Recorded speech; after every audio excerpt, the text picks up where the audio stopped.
Bismillahirrahmanirrahim. Assalamualaikum warahmatullahi wabarakatuh. Selamat pagi teman-temanku semua kelas 2. Hari ini kita akan kembali belajar tentang mengenal huruf hijaiyah dan harokatnya.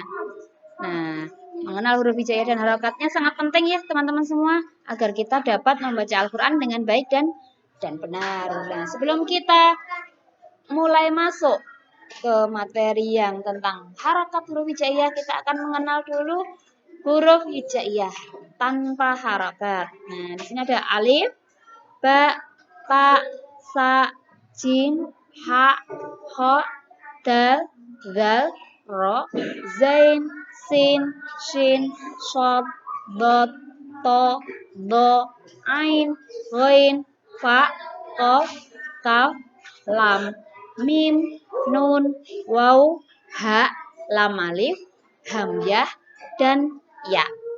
Nah, di sini kita akan belajar tentang huruf-huruf hijaiyah tersebut dari awal huruf yang tanpa harokat dan kemudian nanti akan diberikan harokat agar kita dapat mengenal huruf hijaiyah tersebut. Jika diberi harokat itu bacaannya seperti apa, begitu. Nah, kemudian kita akan mengenal lafal huruf hijaiyah sambung tersebut.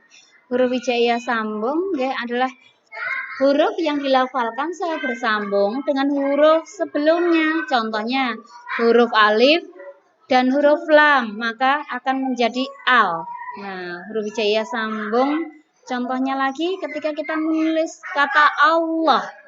Huruf alif di depan tidak bisa disambung dengan huruf lam. Nah, di situ ada penulisannya untuk penulisan Allah. Ada juga contoh penulisan Muhammad. Ada penulisan juga tentang penulisan huruf Arab Abdullah.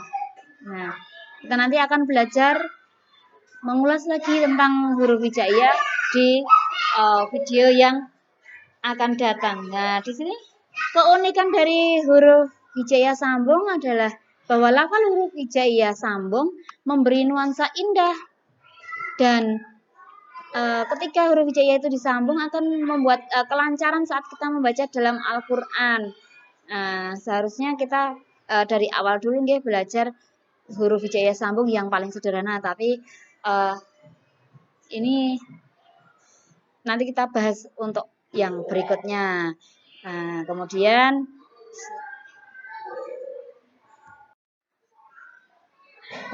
kita masuk slide yang ketiga, yaitu mengenal lafal harokat pada huruf hijaiyah. Nah, di sini harokat sendiri adalah tanda baca yang terletak di atas atau di bawah huruf hijaiyah. Tanda baca tersebut dapat mengubah pelafalan pengucapan kita dalam membaca huruf hijaiyah. Contohnya, harokat hijaiyah fathah terletak di atas garis, terletak di atas huruf hijaiyah, dibaca A. Kemudian ada kasrah terletak di bawah huruf hijaiyah, dibaca I. Dan dhammah terletak di atas huruf hijaiyah, dibaca U. Kemudian harokat ini berfungsi untuk menekankan variasi lafal huruf hijaiyah agar dibacanya lebih ada maknanya nanti ketika akan menjadi suatu kata dalam huruf hijaiyah. Kemudian kita masuk untuk slide yang keempat, yaitu contoh pengucapan huruf hijaiyah sambung dengan harokatnya. Contoh fathah.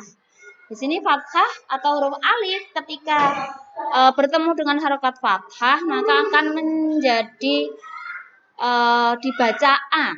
Nah, di sini banyak huruf yang sudah diberikan tanda baca fathah seperti huruf ain jadi A, ama, ain sama mim mendapatkan tanda baca fathah dibaca ama.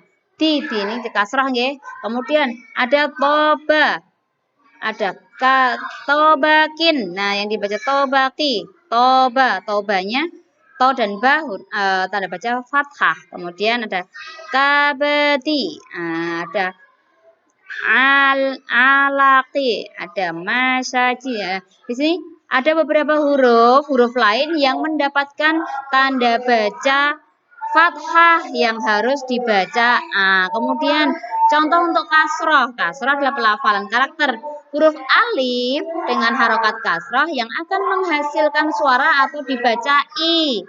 Nah, di atas ini hurufnya adalah fa, dikasih huruf diberikan tanda kasroh, dibaca fi, ko, diberi tanda kasroh ki, dan kaf diberi tanda kasroh ki. Nah, ini macam-macam huruf yang mendapatkan harokat fathah, kasroh, dan doma. Kemudian untuk doma sendiri adalah pelafalan tanda baca alif ketika diberi harokat doma akan menghasilkan suara atau dibaca u. Nah, itu tadi penjelasan tentang pengucapan huruf hijaiyah yang mendapatkan harokat fathah akan dibaca A, harokat kasroh akan dibaca I, dan harokat dhamma akan dibaca U.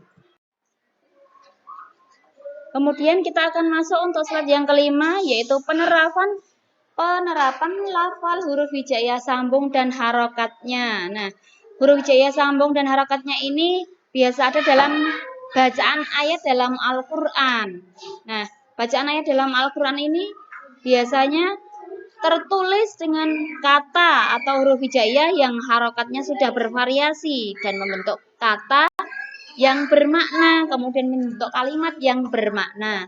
Kemudian untuk pelafalan yang tepat, nah, ketika kita bisa membaca huruf hijaiyah sambung dan harokatnya dengan pengucapan yang tepat, dengan makhrajul hurufnya yang tepat, maka kita akan mencapai kesempurnaan bacaan, yaitu bacaan yang benar dan yang bagus, yang sesuai dengan kaidah bacaan dalam Al-Quran, dan kemudian kita akan dapat lebih mengetahui bacaan dalam Al-Quran yang bagus itu seperti apa, yang tepat itu seperti apa, dengan berawal dari belajar huruf hijaiyah yang belum sambung menjadi sambung, yang belum berharokat menjadi berharokat, kemudian menjadi kata dan kalimat di dalam Al-Quran.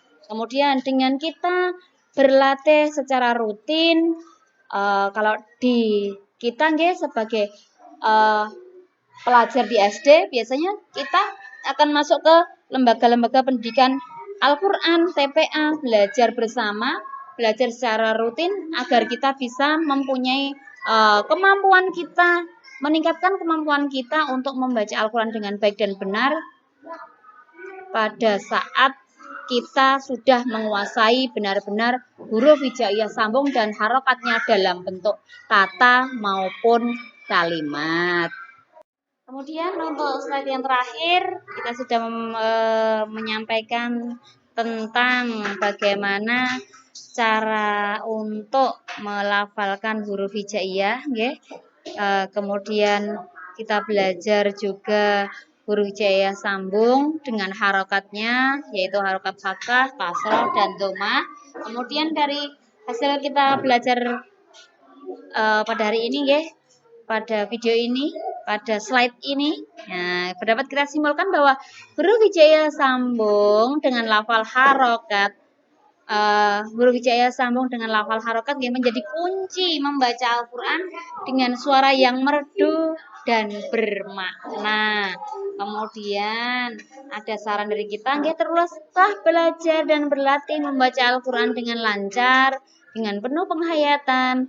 Jangan ragu untuk berkonsultasi dengan pengajar atau mentor, dan tetap semangat selalu untuk belajar, membaca, mengenal, dan memahami huruf hijaiyah dan harokatnya. Kemudian kita juga harus belajar bagaimana cara membaca Al-Quran dengan baik dan benar, yaitu dengan berawal dari belajar mengenal huruf hijaiyah sambung, huruf hijaiyah yang ada harokat, kemudian dibentuk menjadi suatu kata, kemudian menjadi kalimat. Gitu, tetap belajar, teman-temanku semua.